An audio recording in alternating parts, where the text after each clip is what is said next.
From Daily Trust News Center, this is the News Hour. On News Hour tonight, terrorists release 4 more abducted train passengers. Reactions train NBC's revocation of over 50 broadcast licenses. Dark Communications, NUJ respond. Adamawa State Governor leads Atiku reconciliation team to meet Wike in Port Harcourt. And on the foreign scene, 14 civilians killed, dozens injured in a northern Syria marketplace missile attack. Hello and welcome to the News Hour on Trust Television. I am Diron Nifade. Thanks for joining us. We start with insecurity. 4 additional victims of the Abuja-Kaduna train attack were on Friday released by their abductors. Kaduna-based publisher and negotiator Tukur Mamu confirmed this in a statement issued in Kaduna. Among those released is the oldest victim, a grandmother of 90 years, Halimatu Atta, and her 53-year-old daughter, Adama Atta. Mohammed Sani Abdumaji and a Sokoto indigene, Modi Bolonga, were also released. Mamu, in the statement, called on the federal government and the Christian Association of Nigeria, CAN, to secure the release of a 21-year-old Azurfa Lois, as the abductors are planning to marry her as they did to Leah Sharibol.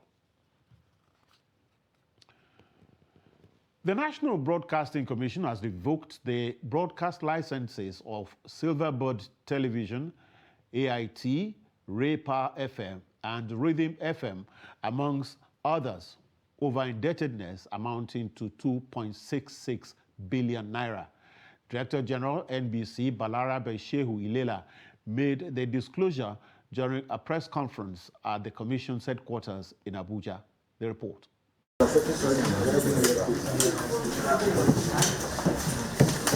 According to the Director General, the Commission has exhausted every means of dialogue with the defaulting stations as their outstanding debt to renew their licenses contravenes the NBC's Act and laws of the Federal Republic of Nigeria. In view of this development, the continued operation of the debtor station is illegal and constitutes a threat to national security. Therefore, after due consideration, the National Broadcasting Corporation (NBC) hereby announces the revocation of the license of the underlisted debtors and are hereby given 24 hours to shut down their stations of operations. Ilela said the Commission's officers nationwide is directed to work with security agents to ensure that defaulting stations are shut down within 24 hours. Our offices nationwide are hereby directed also to collaborate with security agencies across the country to ensure immediate compliance. If you want your license to be taken back to you, simply come and register with NBC again, follow the process and get your license back. That's all. The Commission also called on Internet Protocol Television to register appropriately, while stressing that this action of the Commission has no political undertone. Martiya Umar, Trust TV News, Abuja. Meanwhile, the Nigeria Union of Journalists has described the decision by the National Broadcasting Commission to revoke the licenses of the 52 broadcast stations nationwide over indebtedness to the Commission as ill-advised and hasty. A statement by the national president of the union, Chris Isigusa, insists that the action is ill-timed and reckless, despite NBC's claim that the clampdown had no political undertone. He noted that the revocation of licenses at this critical time of insecurity in the country appears to be a decision taken without careful prior deliberation, consultation, or counsel.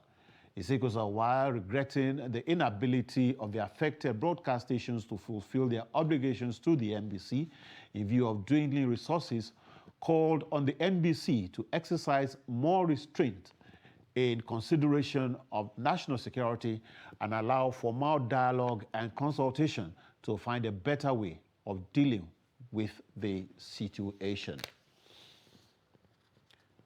And in the same vein, Dar Communications PLC, the parent company of Africa Independent Television, AIT, and the Ray Power Networks, has said that it is in talks with the NBC to resolve its license issue. Dar Communications, in a test statement on Friday, signed by AIT editor Teva Tiav, assured members of the public that the company was engaging with the NBC to resolve the issue.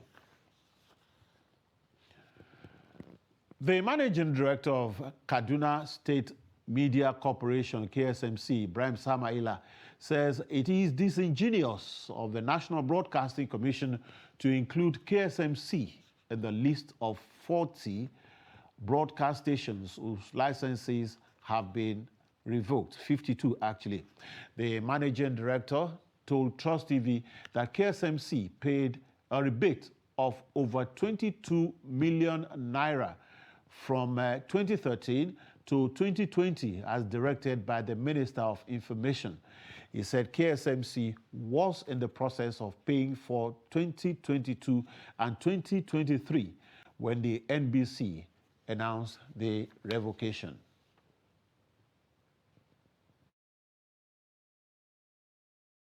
In the list of licensed broadcast stations, among the ones that they said they have revoked. Why am I saying that? Only recently, and I can say recently because in 2020, you will recall that the Honorable Minister of Information gave a rebate to broadcast stations. Instead of them paying 100%, he said they've given a rebate of 60%. Broadcast stations can pay 40%. And KSMC took advantage of that and paid from 2013 to 2020. KSMC paid 22,400,000. And this has been acknowledged by NBC with commendation from many quarters among them.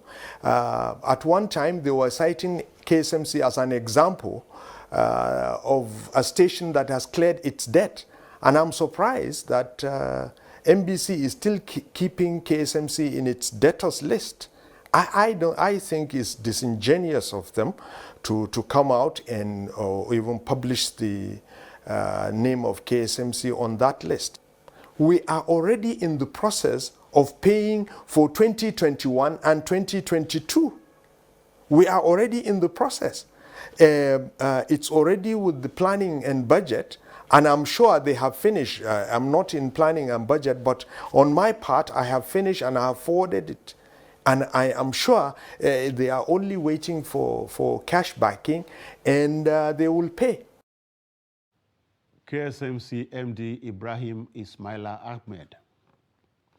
To other stories now, President Muhammadu Buhari says that a few individuals will not continue to have unfettered access to the nation's crude oil supply. The president spoke on Friday when he received the Central Working Committee of the Association of Senior Civil Servants of Nigeria at the State House in Abuja. He promised that cooperation with neighboring countries was being strengthened to check criminal activities on seas where large vessels sought to hide. Kendi Amodu reports. The revenue constraints being presently faced by government is worsened by the theft of Nigeria's crude oil by oil vandals. This blatant economic sabotage has impacted negatively on the country's earnings, and President Buhari says this will not continue. I have directed our security agencies to speedily bring to a halt the activities of these vandals in the Niger Delta. The president has also acknowledged the urgent need for a general salary review in the Federal Public Service due to worldwide problems of high inflation and general economic disruption. But he says government may not be able to afford it this time. I wish to urge you to appreciate the revenue constraints being presently faced by government, which is caused mainly by the activities of unscrupulous citizens through the theft of our crude oil, a major contributor to our revenue base. This is compounded by a global economic downturn as a result of the ongoing Russian-Ukraine war, which has led to the price increases not just in the cost of goods and services globally, but also in transportation of these goods and services across the globe. Minister of Labour Chris Ngige testified that members of the association had been supportive in actualizing programs and policies of the administration, describing them as mostly public servants that were versed in civil service procedure. In return, the association is urging government to increase salaries of civil servants, restore full payment of gratuity at retirement, harmonize public service salaries and allowances, and increase the budget of the National Housing Fund. During the negotiation of the new minimum wage, which was signed into law in 2019 by Your Excellency, it becomes clear to the government side that the salary structure in the public service is very much inadequate and needed to be beefed up. The government then gave assurance that the trade union side that there will be the general salary review that will take care of the problem. As we speak, Your Excellency, nothing has been done, and general price level in the market has made matter worsen, thereby leaving workers at the very age unable to fulfill their obligations to their family. Despite huge investments in security assets after several decades of negligence, the specter of insecurity still looms large in the country. However, President Buhari says his confidence in the Nigerian armed forces is unshaken, and the dividends of 7 years of investments in security infrastructure is now maturing. From State House, Abuja, Kehinde Amodu, Trust TV News. In politics, a committee constituted by the PDP presidential candidate Atiku Abubakar and Rivers State Governor Nyesom Wike to explore grounds for reconciliation have met in Port Harcourt, Rivers State. Former Ondo State Governor Olusegun Mimiko led Wike's team, while Adamawa State Governor Amadu Fintiri led the Atiku team. Speaking after the meeting, Governor Fintiri said the teams will broker peace and unify the party and Nigerians. The meeting is in furtherance of moves to reconcile Wike and the People's Democratic Party presidential candidate Atiku Abubakar over political differences since the nomination of Delta State Governor Ifeanyi Okowa as his running mate.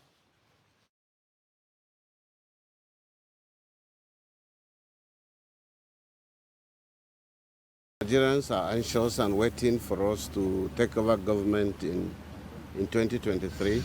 We have met as leaders, members of the same political family, and we have open discussion, work in progress, and we will continue. At the end of the day, we will broker peace and we will unify the party and Nigerians. There is no question about the fact that we have agreed that there is need for us to enhance unity within our party. This is a reconciliatory process. There are some issues out there which needs further deliberation. Then we'll meet again. It's a continuous process. You're watching News Hour on Trust TV. Coming up after the break, booming business activities in Nguru Market. Stay with us.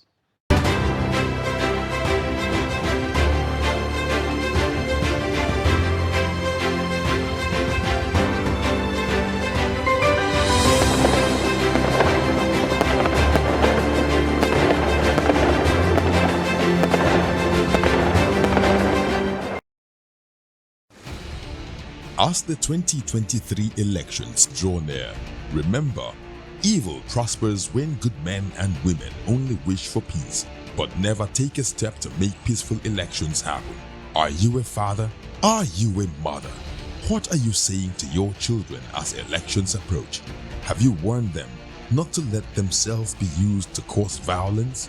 Have you explained to them what the consequences of electoral violence might be? Do your part to make peaceful elections happen. Talk to your children. Protect them from unscrupulous politicians who want to put them in harm's way.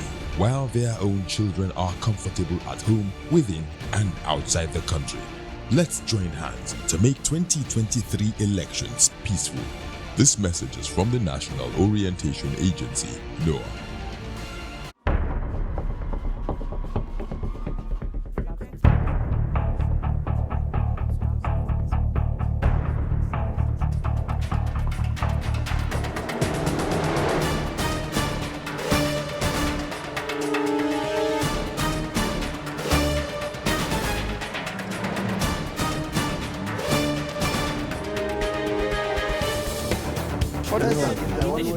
That's great. Good to see you.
Welcome back. If you're just joining us, this is News Hour on Trust TV, a recap of our top stories.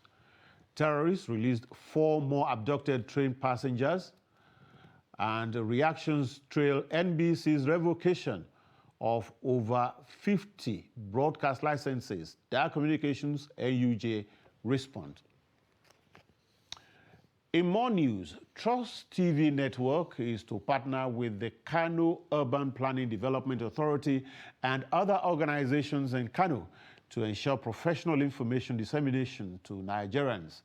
At a courtesy visit to some organizations in the state, Trust TV's Chief Operating Officer, Ibrahim Shehu, assured that Trust TV Network, as a new brand of Media Trust Group, is committed to ensuring professional journalism across the country.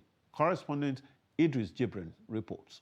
These are management staff of the Media Trust Group in Kano to introduce the establishment of the Trust TV network and to further extend partnership with some organizations across the commercial city of Kano as part of Trust TV's commitment in documenting the Nigerian story. Media Trust Group is transiting into the electronic space. We've set up the Trust TV, which has been in operations for over 1 year at the moment, because this week is our 1-year anniversary for Trust TV. And as you know, the television space is saturated. And we come in as Trust TV, we want to build on what Daily Trust has done. As a national medium, we believe at the national stage, we don't have a TV channel that represents the core values of Northern Nigeria. Even though we see ourselves as a national medium, but we want to see ourselves as a northern medium. We want to tell the stories of the North, we want to tell the stories and aspirations of our people, but also we want to add to the national conversations. Sometimes when you watch the national TV stations in quotes and you see the panelists or the programs, you don't see the reflections of ourselves. While recalling the role of Daily Trust newspapers in information dissemination, Managing Director of the Kano Urban Planning and Development Authority assures that the authority will equally work with Trust TV in carrying out their operations. The visit is a very wishful visit for us. We were expecting. We are very delighted and we are very happy about the visit.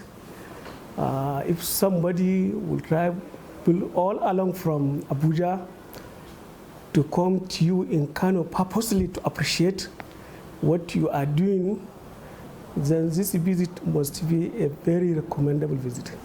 Meanwhile, the Media Trust Group delegates also visited the Kano campus of the Skyline University and Al-Hamsat Group of Company to introduce the Trust TV brand of the Media Trust Group. We do have the mass communication program that we are running. We even have our students who will be graduating from the same program this year, inshallah, by November. And at the same time, we are currently working on our labs, the radio lab and the TV station lab that we're working on. So I believe that Registrar, in collaboration with the Dean of the School of Art Management and Social Sciences, will be the right people to look at how we can collaborate and have an MOU towards that angle. Like you clearly said, I mean, it's not, we can have people who can come in for lectures, for workshop, for conference. You know, we do all that. We do have webinars that we do run. And I mean, when it comes to educational platform, sky is only the beginning. There's so many things that you could do together. While Trust TV Network celebrate 1 year of uninterrupted transmission, business partners hopes that the company will continue to maintain its current professional standard. Idris Jibrin, Trust TV News, Kano. We take a couple of development stories now. Nigeria, like other emerging economies, is confronted with many challenges that are crippling its development. In this report, Trust TV's correspondent Fatima Karaye examines Nigeria as a state struggling to stand. Nigeria's population has hit more than 216 million, leaving the country open to economic implications which have impacted negatively on all aspects of society. It can be argued that economic imbalance have led to security challenges which have thrown the country into turmoil. Kidnapping and killing innocent citizens is on the rise, and years of economic uneasiness have driven up crime rates, leaving Nigeria in a vulnerable state. Banditry, kidnapping, inflation, all of these things are enough to bring down the economy. If you go to places like Kano, the farmers there need funds. My place in Delta, the farmers need funds. You are not giving funds to farmers, and you are giving money to people who are from Chad, who are from Niger. For what? The education sector has taken a blow, and with it, the dreams of a young generation. But to cap it all, the World Bank has listed Nigeria among the top 10 countries with the worst inflation rate in the world, occupying the 8th position. The economy is suffering. We inside is even suffering too. They affect the business in many ways because 90 to 95% of the goods is imported. So once the exchange goes up, the goods goes up. And this increment on diesel and fuel has made the local one even to go up because the rate of transportation has increased. Rising inflation has impacted negatively on Nigeria's already difficult economic situation, with the people finding it difficult to keep up with unprecedented surge in prices. All of us, we need a good governance in this country, in different angle, because people in different way are talking, but they can't hear their voice. Please, in the highest authority, they should do something very possible to make sure that things is working again in this country. People really always think about economy as the basic problem of Nigeria. No. So the problem is not corruption, it's crisis of nationhood initiated by capitalism. Our exploiter, those who invaded our land, exploited us to the core. Despite projects, programs, and policy aimed at tackling these problems, Nigeria is struggling to leap up to take its rightful position among the Committee of Nations.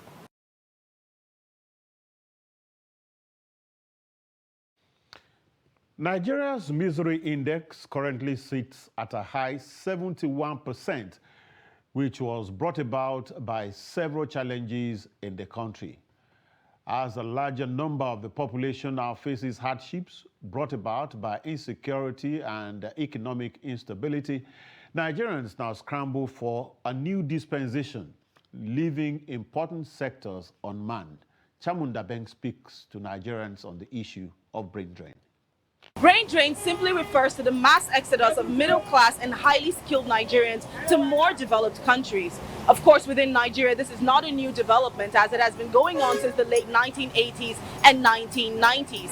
The sectors mostly affected by the issue of brain drain were the education sector and also the health sector. But today we can see the brain drain issue extend its prongs to the tech sector, as it has evidently shown itself within the banking industry. I don't know the cause of it, you understand? So the last time I complained, so they were like kind of pleaded with me that they're having some issue with their network and whatever it is. Sometimes you do a transaction and they will tell you it's not successful, but not knowing that maybe you want to buy something. That one happened to me of recent. I wanted to buy something. I made a transfer to the person I'm buying it from.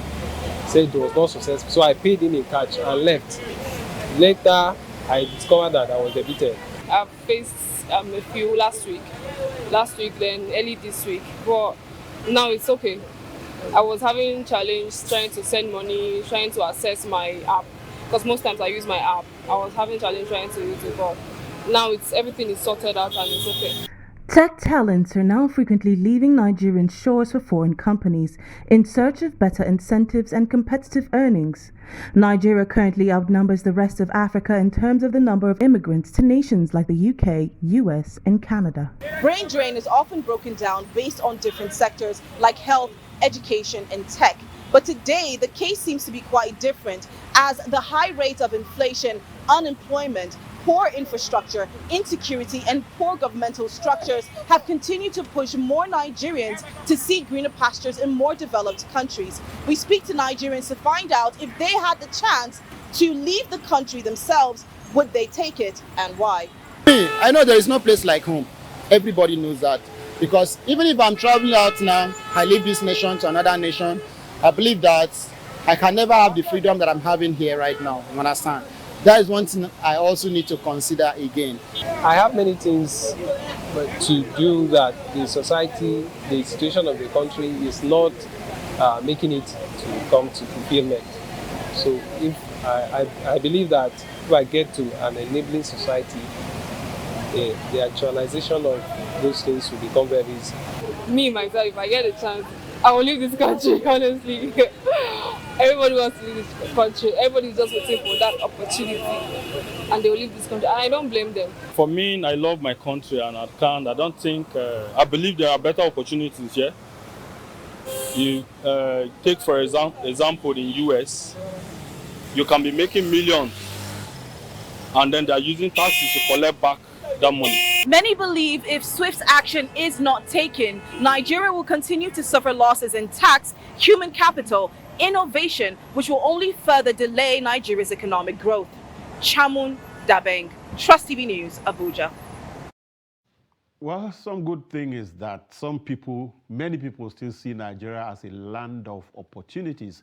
And talking about opportunities, over the years, Nguru local government area of Yobe State has continued to remain an important economic hub of northern Nigeria, with different markets that are attracting traders from other states and countries.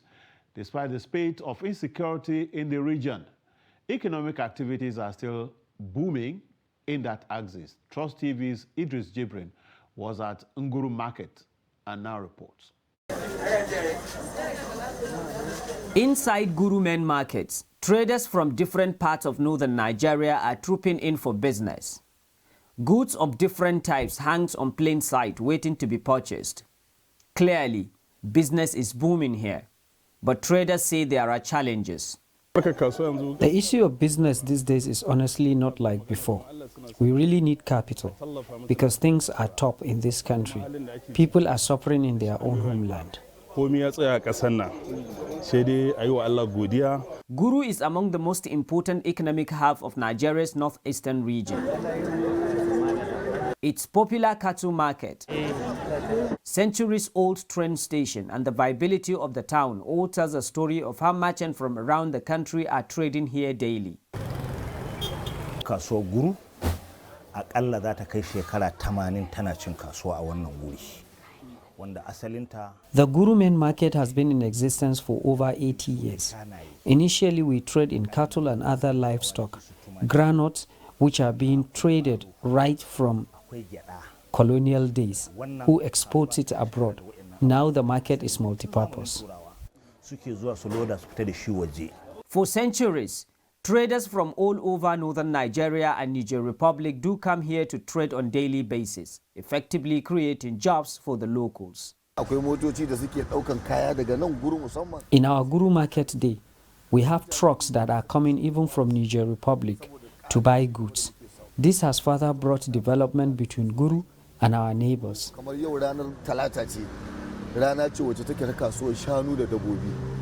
To further enhance businesses and boost the economy, Yobe State government is constructing these ultra-modern markets, hoping to relocate traders from the Guru main market. Because of the enhanced businesses in Guru, our able governor constructed an ultra-modern market for us, which will be commissioned very soon. We also have one of the largest livestock market in Nigeria.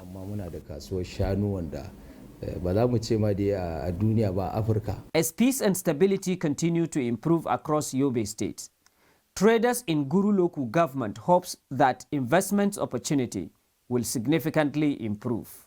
Idris Jibrin, Trust TV News, Yobe.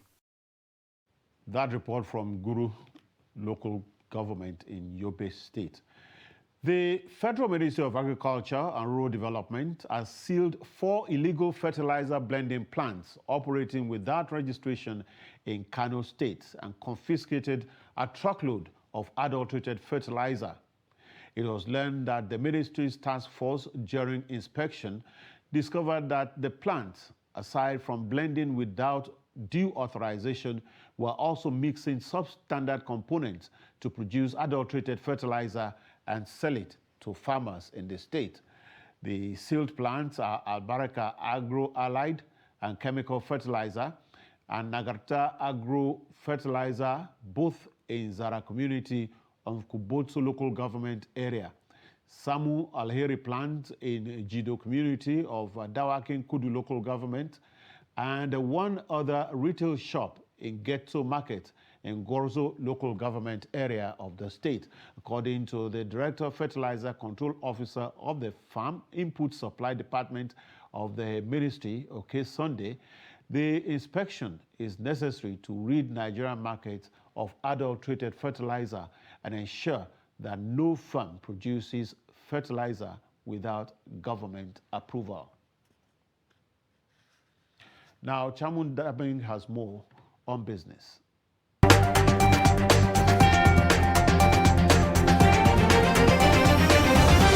4 loan apps that are being used for unethical operations have been requested to be removed from the Google Play Store by the Federal Government of Nigeria through the Federal Competition and Consumer Protection Commission, FCCPC. Maxi Credit, Here For You, Chacha, and Soft Pay are the apps that will be taken down.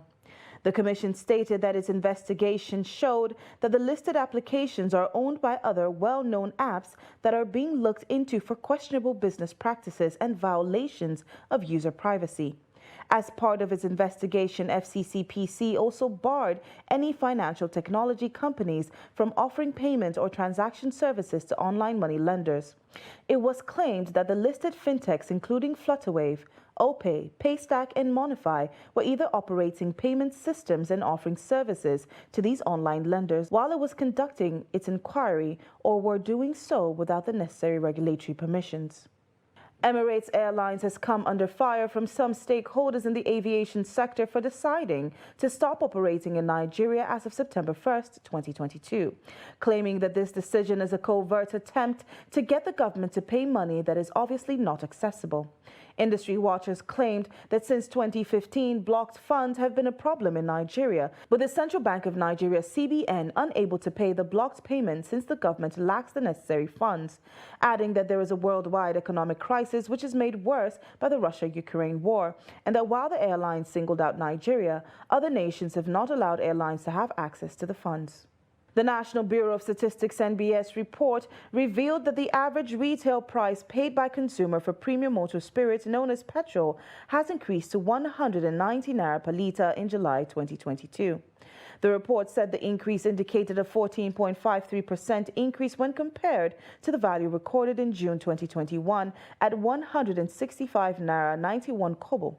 Similarly, the report also revealed that on a year-on-year basis, the average retail price per litre of household kerosene has increased by 98.76% in July 2022. That is from 397 naira 34 kobo in July 2021 to 789 naira 75 kobo in July 2022. The report said on a month-on-month basis, there was a 3.68% increase of the product in July 2022 at 789 naira 75 kobo compared to 761 naira 69 kobo recorded in June 2022. That's all for business news. I am Chamun Dabeng.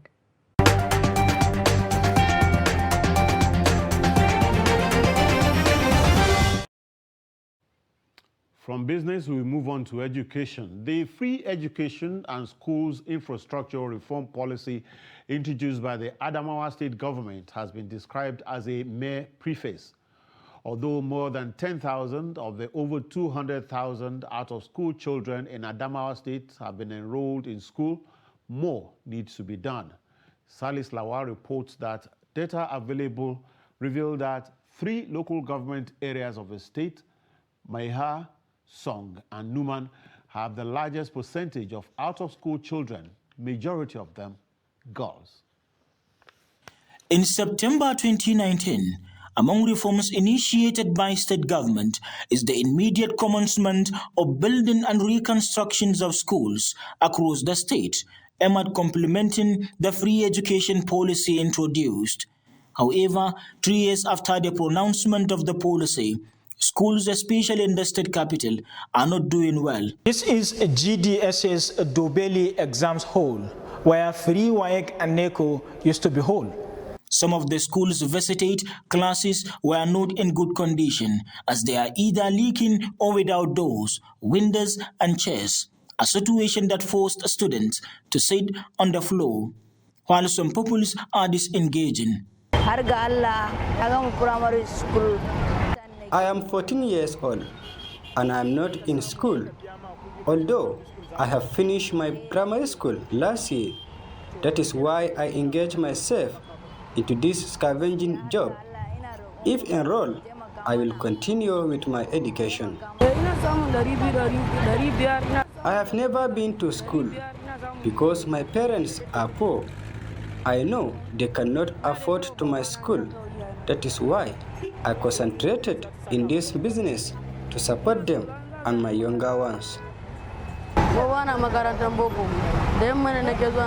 The schools here are not free because they are still ask us to pay school fees. The story of this school is similar to other schools. The Adamawa State government is paying WAEC and NECO, that's all. But apart from that, there's nothing on ground. I'm talking to you now, I am a teacher.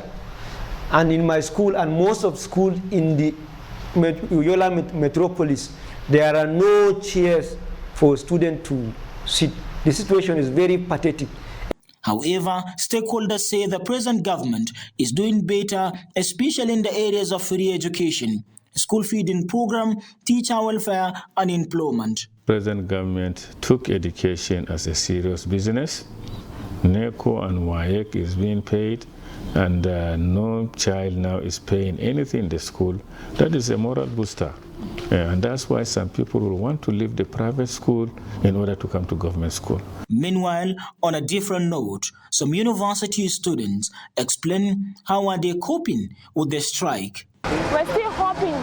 Maybe they will call us. Every month we hope for calling. They are not calling. Every month they are not calling. The federal government imagine saying that they don't know that ASUU are on strike. No, this is not the education we need for Nigeria. Just passing by, I saw some group of violence. Meanwhile, from the men looking, most 80% are youths. 80% of them are youths. They are engaging in so many violent activities. Then I said in my mind, had it been we were in school, it will not lead to such activities. With no possible solution to the strike, educationists are worried that the already dwindling education system may even go worse. Silas Lawan, Trust TV News, Yola. And in a similar vein, the education sector in Nigeria is facing many challenges, ranging from out-of-school children, inadequate funding, and insecurity. In Katsina State, these challenges hamper the development of not only the education sector, but the state as a whole. Abdullahi Yamadi takes a look at how the out-of-school children phenomenon has impeded the state's quest to have better education for all. One of the fundamental sectors that ensures the development of any country is education. The out-of-school children phenomenon is a great challenge in attaining this objective. In Katsina State, there were 1 million out-of-school children between 2016 to 2018. Today, the number has significantly dropped to 776,000 children. Authorities in Katsina State attribute the phenomenon to poverty, cultural beliefs, and insecurity. In this state, and that's what we call integrated Quranic schools. We integrated them. We have almost 255 schools in 34 local governments, education authority that we have in the state, or the local government that we have in the state. So we have 255 schools. And the enrollment we have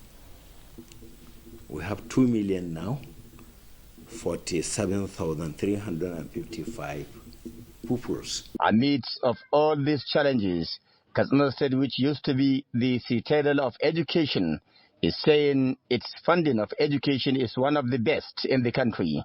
Overhead funds in this state is prompt.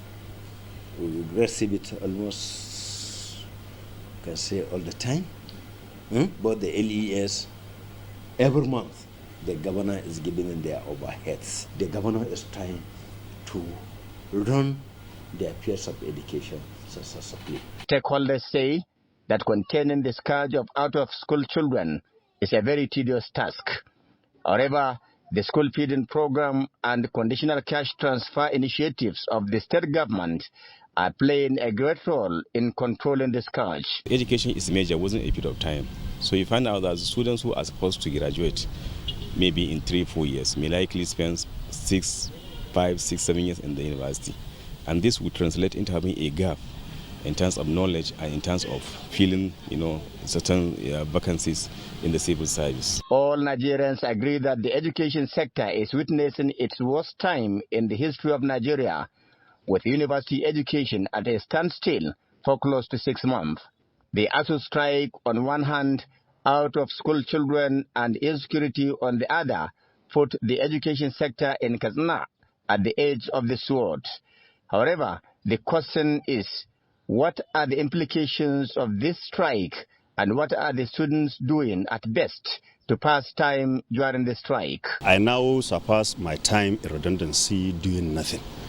By the next 2 or 3 months, I'm expecting to have my certificate as a student of School of Postgraduate. But now I don't even know my pet, and there were many like me from all the universities. So in fact, we are not happy. Educationists want government to declare a state of emergency on education in Nigeria to demonstrate its seriousness in putting the sector back on track.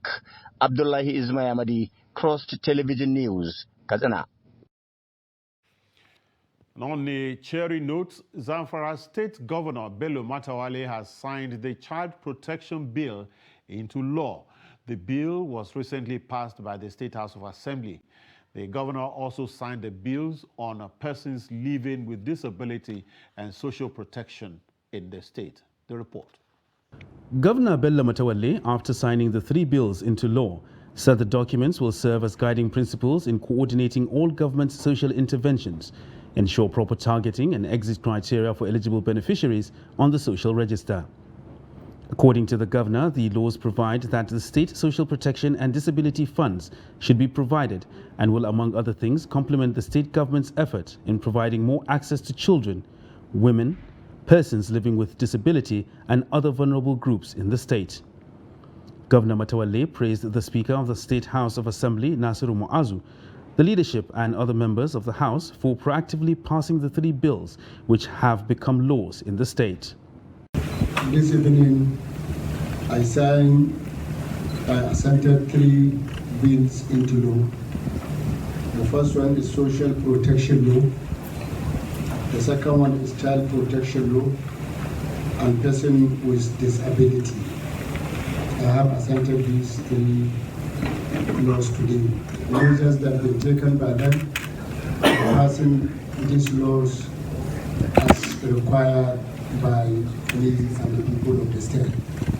This shows that the State Assembly is always on their toes to make sure that whatever can bring peace and stability of the state, they are ready to do in its immediate effect.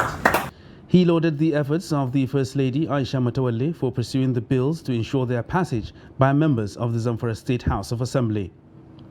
Matawalle informed the First Lady and other relevant stakeholders that Zamfara State is a Sharia state and therefore the state government has to consult widely to ensure the passage of the bills does not contravene its laws. I thank the ulamas and other stakeholders who put their own input to actualize this bill.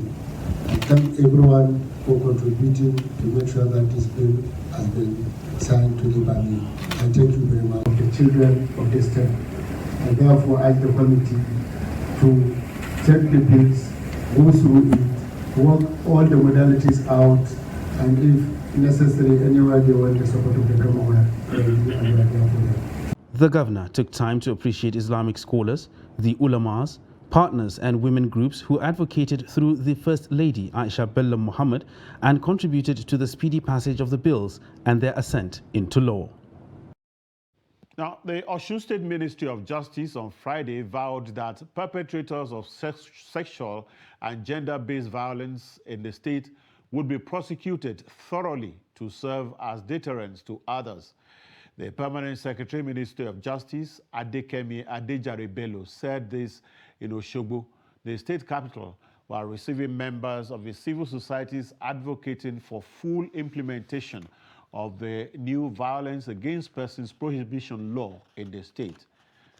Executive Director, Community Advancement Initiative for Self-Reliance, Eni Ayeni, said the alarming rate of sexual and gender-based violence in Osun State calls for immediate action to end the menace. Speaking with Amido Egbade, Ayeni appealed to the State Ministry of Justice to set up Sexual Assault Referral Center and take necessary steps to make it operational without delay. A human rights activist in the state, Lola Way, urged traditional rulers and community leaders to raise awareness on the new law in their localities. And we are always ready to ensure that victims of violence, either domestic violence, sexual violence, or whatever, get justice. We are happy that law has been put in place in that respect. This is a violence against women law that has been enacted in Osun State. Because it's not that we didn't have something like that in our law before, but this one has taken care of some lacunas in that previous law. To see to the speedy delivery of justice to victims of sexual and gender-based violence. So we can't do that in the state without the power and the backing of the Ministry of Justice. And we know that the Ministry of Justice is a key player when it comes to justice. So that's why. This is News Hour on Trust TV. We'll be right back. Stay with us.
documenting the Nigerian story.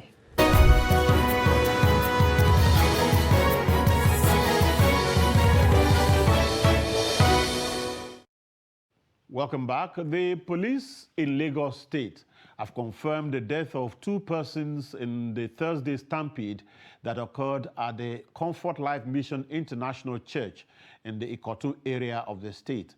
The public relations officer of the State Police Command, Benjamin Hundeyi, identified the deceased persons as a woman and her daughter. A nurse at the Delicate Hospital and Maternity Center, where the injured members of the congregation were rushed, also confirmed that the 2 persons were brought in dead. Meanwhile, the Lagos State government on Friday sealed the premises of the church situated on 13 to 15 Iwinla Street, Ikotu. As the present economic challenges bite harder, some Nigerians are resorting to buying fairly used phones as the price for new ones continues to rise. However, this affordability is said to come with some risks, as some of the fairly used phones are stolen, a situation that can land both the buyer and the seller into trouble. Trust TV's Hamidu Yegbade in this report examines the consequences of buying fairly used phones. Mobile phones serve many purposes such as making calls, texting and receiving and sending messages, especially on WhatsApp and short message service. People also use mobile phones to interact on social media platforms such as Facebook, Twitter, Instagram, YouTube, TikTok, Telegram, among others. Besides, phones also help people to keep in touch with family members and friends, conduct businesses, and also for other personal use as may be determined by the user. Many people have more than one mobile phone for different purposes. Depending on purchasing power, an individual can buy many phones. Those who may not be able to buy new ones go for those that have been used by someone else because they are sold at a lower price. For Zainab Yakubu, a trader in Oshogbo, it is not wrong to buy a second-hand phone if the owner is a well-known person and he or she is able to present the receipt of the phone. Before you buy it, make a thorough research on your own to buy before you can get the hand-to-hand phone, so that it won't get you into any trouble. And even if eventually the person is the owner and you are very, very sure that he's the owner, make sure you ask for the receipts of the phone. And if possible that you can't get receipts, make sure the two of you have an agreement that if anything happens, hope is going to stand in. A Christian cleric, Wale Adelakun, warned against buying second-hand phones because of the inherent dangers. I want you to know that it's very dangerous to buy phone on the roadside, especially fairly used phone where you don't know the source, you don't know where the phone is coming from. The probability that this phone is stolen is very high. I mean, you can't predict it. And if for any reason they start tracing that phone and they trace it to you, and then you are saying that you bought it on the roadside, you can't even show the policeman or whoever is inquiring where you have bought the phone. On the foreign scene, opposition war monitor and paramedic group said that 14 civilians have been killed and dozens of others wounded when a rocket attack hit the town of Al-Bab in northern Syria. The opposition Syrian Civil Defense, also known as White Helmet, said 5 children were among those killed and that the number of those wounded stands at 30.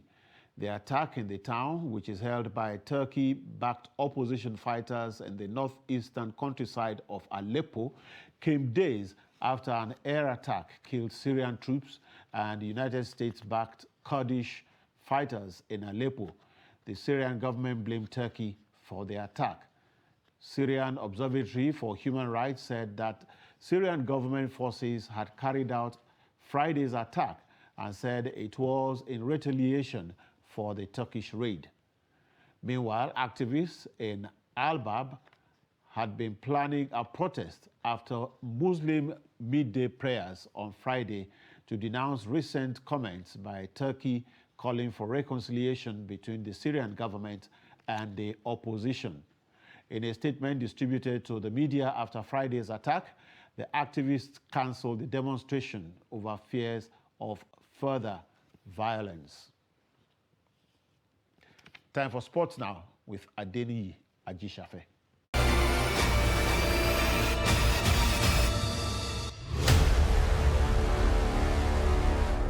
Nigerian athletes have been commended by the Minister of Youth and Sport Development, Sunday Dare, for their zeal and commitment towards sport in Nigeria. At different competitions they participated in, with much emphasis on the Commonwealth Games, where Nigeria won 12 gold, 9 silver and 14 bronze medals to emerge 7th on the medal table.